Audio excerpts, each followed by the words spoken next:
Hello, and welcome to Leadership Trail Mix. I am Miguel Oliveira, and for the next few minutes we'll be together looking at one of the main ingredients that compose this art and science we call people leadership. Our guest today is Kendra Cooke, a trailblazer in the real estate industry who has spent the past 17 years sharing her successes and failures with elite professionals. Kendra, welcome to Leadership Trail Mix. Thank you so much. I'm so excited to be here. This is going to be great. Thank you. It will be great. Yes. I think we should start with your story. And I would love to use the title of your book, Embrace, Empower, Evolve, as our framework.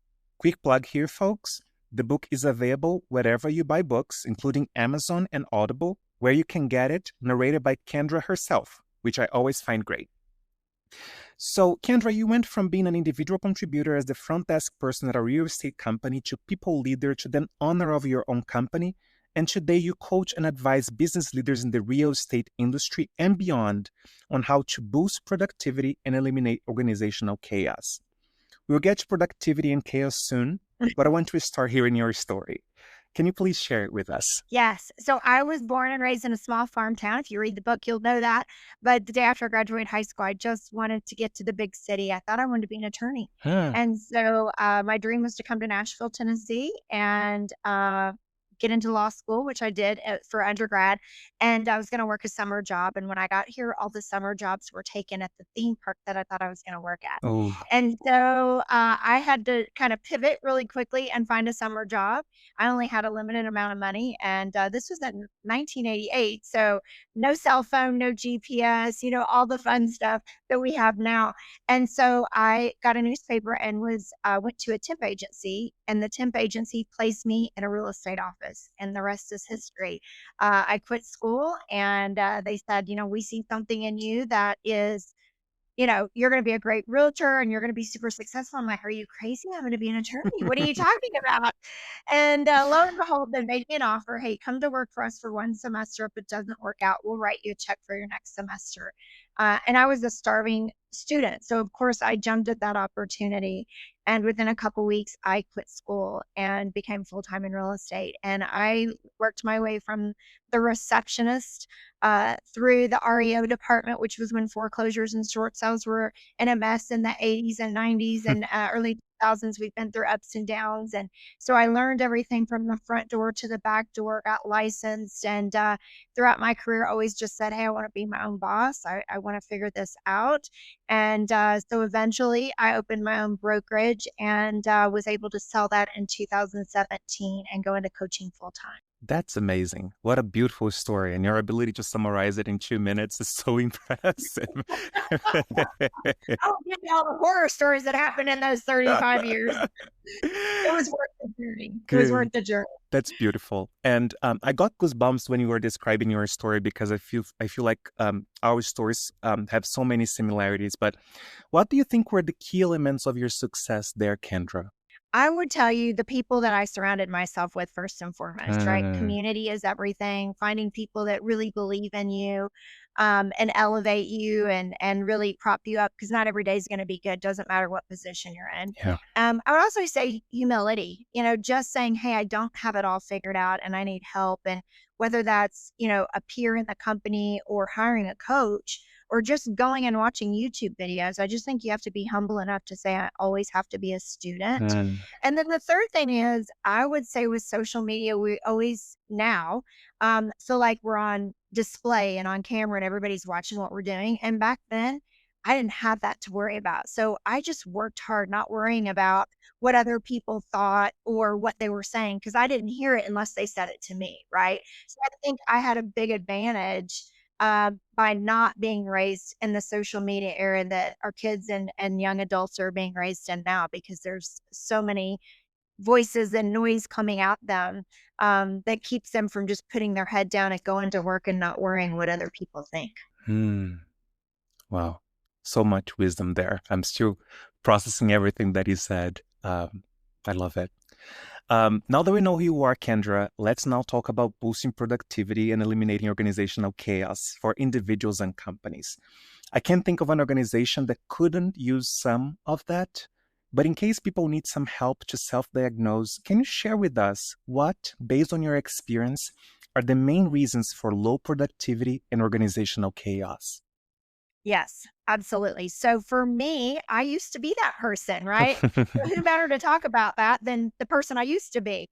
But I just found that I did not manage my time well. I did not manage my calendar well. I did not manage my finances well because I didn't really have a system, right? And especially in real estate, they don't say, hey, every day you have to get up and prospect, and every day you have to count your receipts and make sure you have cash flow and all of these things. And so I had to figure it out. And so I did it wrong for a really long time. Hmm. And thankfully, my husband was like, hey, we got to fix this. You work too much. We're broke. Something's not right.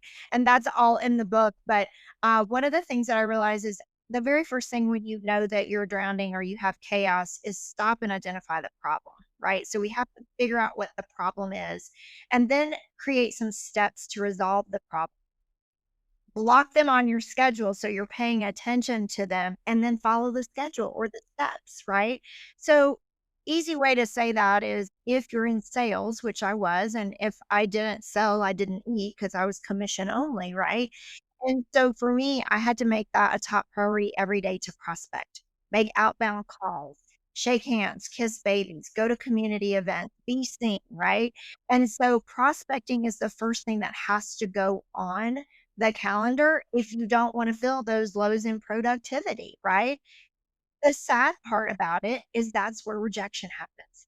So most salespeople don't love prospecting or sales because there is be some rejection, Yeah, right? And there's going to be times we're going to have to turn the mirror on ourselves and say, "Hey, we didn't do a great job in that instance. We weren't prepared, or we didn't really know what we were getting ourselves into." So I would just say step one is identify that you have an issue and then create some steps around how can I fix that issue. And if that's time blocking, prospecting every single day, printing your call list ahead of time, knocking that list out, high fiving yourself, and then moving on to something else. Don't forget to celebrate a little bit, right? Because yeah. prospecting is hard. So low productivity usually comes from lack of systems, and you can create those systems and eliminate that chaos pretty easily if you're willing to be diligent to do that. That's great. And I kind of think you already spoke about how individuals can address that at both the personal and the organizational level.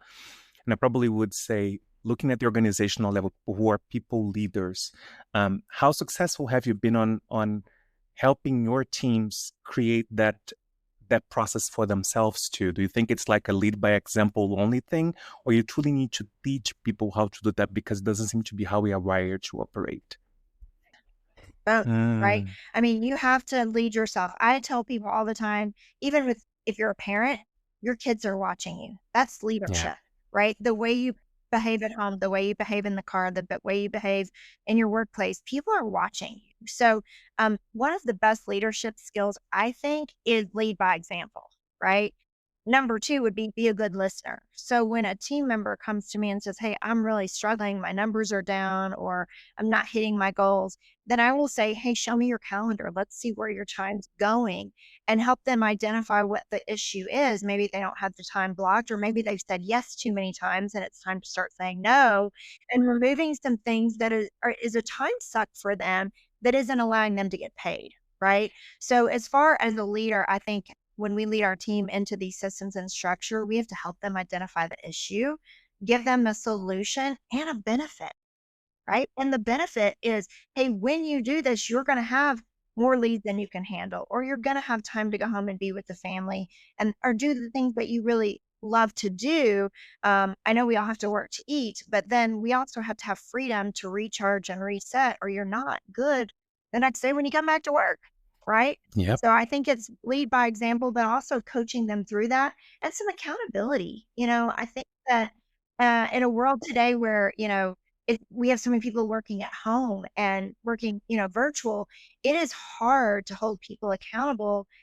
I don't want to micromanage somebody. So I'm not going to sit and see how many hours you're on your computer or whatever. So I want to teach them the discipline and the structure so they can be successful so the team succeeds.